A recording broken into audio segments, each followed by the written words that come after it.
Well, I don't have really any different comments than I had after the game. Obviously, the last game was a very physical, tough, if you like old-fashioned football, I guess that's what it was.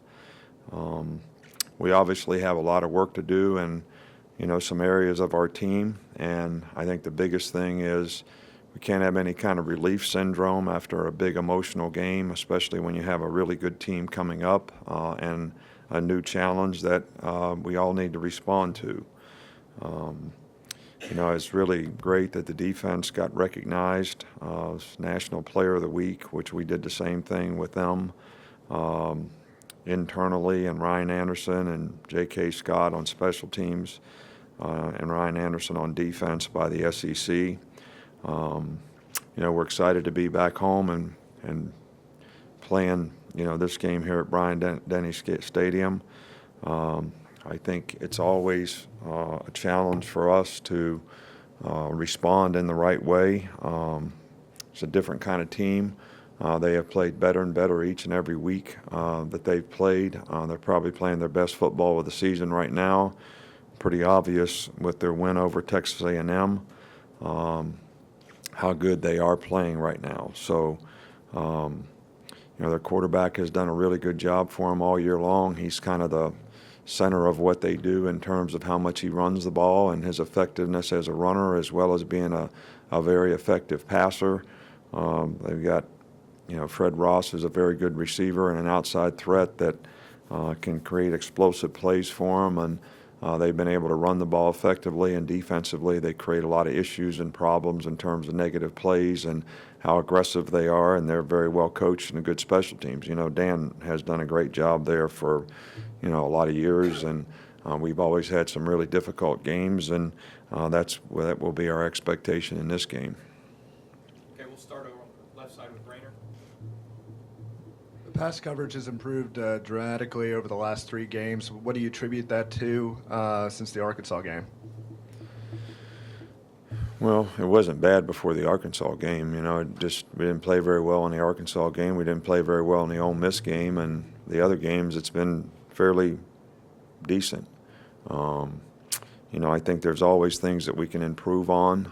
I think when you play a spread team, it's an entirely different type of whether it's RPOs that they throw, play action passes that they throw that make it much more difficult to defend. So it's a bit of a generalization just to say you played good in this game and played bad in that game. I think that we all need to focus on what we need to do to improve, and we'll be challenged in this game. And, when you play these kind of teams that have a lot of run-pass options, the key and responsibility on the perimeter is really critical to stopping the run as well as the passes. So that'll be a real challenge for us this week. Back left with Cecil. Coach, obviously J.K. had a good game against LSU, punting the ball. How did you evaluate the special teams overall? Well, we missed a field goal, but, kickoff coverage and kickoff return are 2 areas that we need to do a little better job in. Our punt return has been pretty consistent this year. The punt coverage has been pretty good. J.K. has done a good job. So there's areas that are pretty good, and there's areas that we need to improve. The one kickoff return got out to the 35-yard line, which we misfit the wedge. So when I say there's things that we have to work on, there's things in special teams that fall into that category as well. And kickoff return would be 2 areas that we need to make improvement in. Come back over here with Aaron. From the outside looking in, it looks like Ryan Anderson's been one of your more consistent players the last 2 years, but he seems to get overshadowed nationally, attention-wise, by Tim and Jonathan and those guys. What has he brought to your team this year? Well, Ryan has always been a really good player for us, and he's recognized by the SEC as a Player of the Week this week. So, first of all, he's a good leader. He's a smart player, really plays his position well, whether we're playing regular or his role in nickel. He understands the pass coverage part of what we have to do, which I think for an outside backer is really critical to have some guys that can do that. But his leadership, his pass rush ability, his ability to play the run, just a very, very, very good all-around football player that has done a fantastic job for us. Back on the left with John Zeno. You said you had some pretty hateful guys on this defense. I'm wondering if you can elaborate and kind of what that means, and also they had so many gut checks in that game. The mental toughness they showed to kind of keep coming through. Well, I think to be a good competitor, you got to have a little stuff in your neck, if you know what that means, or I don't know if I have to explain that too. I hope not. And that's what, good defensive players are. I'll tell you a story, which, when I was in Cleveland and we were getting ready for the draft, we got this great idea that we were going to hire this psychological guy to come in and give these guys a tap test, for their psychological disposition. Well, the 9 best players and defensive players in the draft that year had D taps. And I looked at the guy and I said, what are we hiring these guys to do? We want them to be aggressive. We want them to be competitive, not in the real world, but at least on the football field. So these characteristics are important in defensive players, and, we're evaluating these guys as, what they're like in Sunday school, which may not be the same. So we want a guy that's going to go hit a guy that weighs 250 pounds running downhill as hard as he can hit him. So let me figure out what is a D-tap, a good thing or a bad thing. So even though we have an expectation for our guys to represent themselves off the field in a first-class way, I think good defensive football players all have a competitive edge about them that requires a lot of mental toughness, a lot of physical toughness, and they got to have a lot of resiliency, because sometimes you go in the game when difficult circumstances, sudden change occurs, whatever it might be, and to respond the right way to those things takes the right kind of psychological disposition. And I think we just have a lot of guys on our defensive team that are very, very competitive. Come back over here with Tony. Coach, Bradley Bozeman's been one of your highest graded players on offense this season. How much do you guys lean on his consistency every week? Where do you get this information from? I mean, do you get the grades every week, or how do we know that he's the highest? I'm kind of anxious. I mean, Pro Football Focus. Grades. oh, it's not our grades; it's somebody else's grades, right? Yeah, I just wondered. I would assume he's probably also one of y'all. No, well, not to dispute what you say, he has been one of the highest graded players, but I just wonder where you got your information.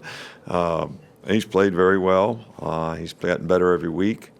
Very difficult. And last week, a lot of line calls and stuff we couldn't hear.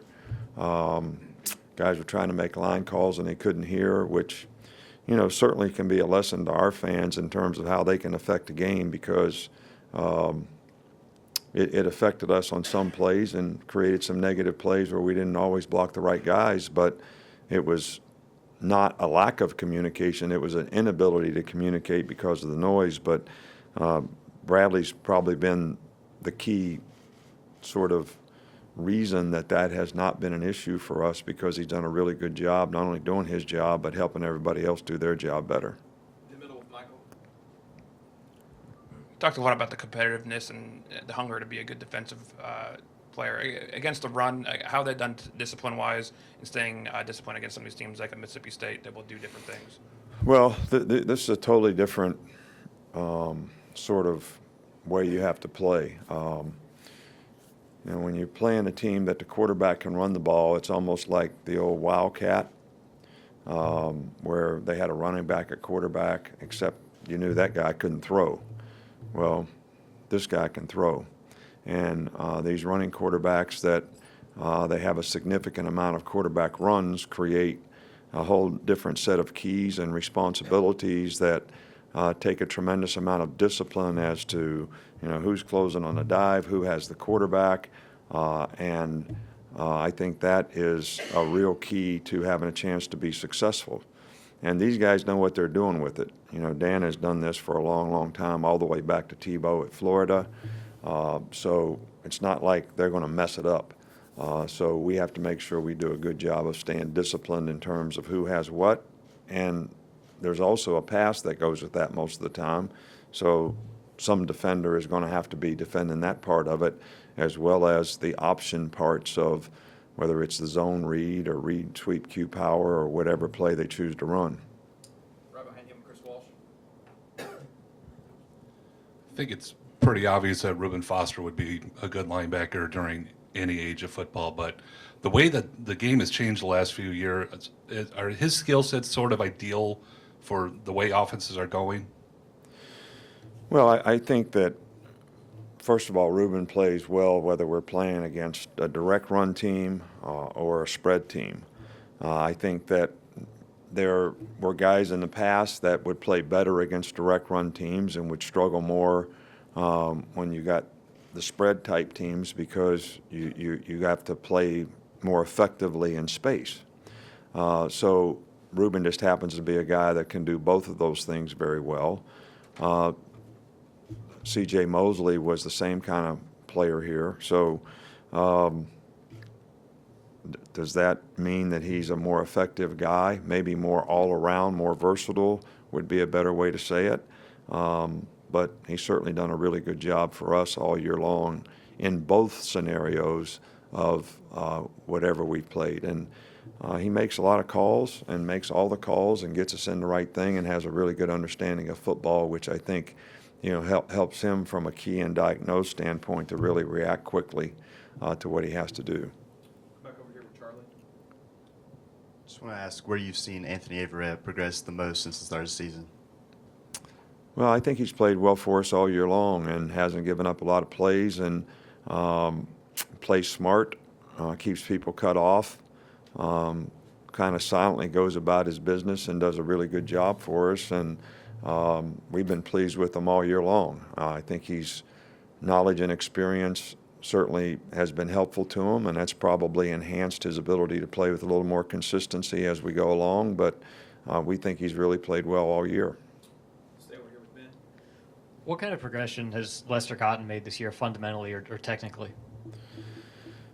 Well, I still think we have work to do in some of the areas of our team, and I made mention of the fact that it was tough on the offensive line in some of the scenarios we had last week, and that's something that we certainly need to work on and get fixed. But Lester had made steady improvement, and certainly like to see him play aggressive and physical all the time and finish and be more confident in what he's required and supposed to do. But he has gotten better and better at that as the year has gone on. Stay over here with Alex. Two more, Alex and then Joe. I actually got two questions real quick. Tony Brown's one of those guys that's got all the talent in the world, but just hasn't been able to put it together yet. How have you seen him progress, grow, and maybe even off the field to get to this position? Well, he did a good job in the game this past week. Just have to work on his confidence and consistency in what he's doing. Sometimes, a little bit of technique would be helpful to him. The guy's a really good competitor. Just got to channel his energy in the right direction, which he's made tremendous progress at. He's done well in school, getting things right on and off the field, and we're happy with the progress that he's made, and hopefully he'll continue to develop a better understanding of how important, when you're on a team, your role on the team affects everyone in terms of what you do, so that you can continue to be a good teammate to those that you're playing with. I wanted to ask you about Keaton Anderson, personal protector. We saw he made a big tackle on special teams. What has he kind of done this year in that role for you? He's done a fantastic job in that role. He's a very bright guy, and when we're in our punt protection, it takes a little bit of understanding from the PP. He is the quarterback of the group, so whether they present an 8-man, 7-man, 6-man box determines what kind of protection we're going to have, who can free release as a flyer, and he's been one of the guys that has done extremely well in putting us in the right protection. as well as improving the coverage pattern when we have the opportunity to do it. So he's done a really, really good job, and he's a good athlete and can run down the field. So when we get him out fast, it's like having another gunner out there. Two more, Mark and Joe. Yeah, just after watching the film, how would you assess Minka Fitzpatrick play at safety in the first game, as well as making the calls and doing the technical stuff? He did a good job. Minka played well in the game, and we were happy with the adjustments that he made. He didn't make a lot of mental errors, and really played well. And he's a bright guy that is a good competitor and really prepares well for a game. And I think his disposition probably helped him be able to do that. And I was really pleased with the way he played in the game. Last one in the back with Joe. Hey, Coach, whether it's been the player-only meetings or how self-critical they've been of themselves this season, this group has been so focused, so locked in, and I know you preach that to all your teams, but how has this team distinguished itself in that regard, maybe relative to other teams you've coached? Well, I think that's all determined by how you finish. I think it's determined by the entire body of work because each week we have a little different challenge that presents us, whether it's playing at LSU last week in a very difficult environment or coming back home and playing against a very good Mississippi State team, to be able to maintain and not be vulnerable to external factors and other things that make you understand that it's important that every time you go out there, you're sort of making a statement about who you are and what you can do, and to do that with consistency throughout the whole season is the challenge for any team. Some of our teams have done it well, some not as well, but that's still, they've done it so far. But you got to sort of evaluate it on the total body of work when it's all said and done in terms of how they continue to compete. Thanks, Coach.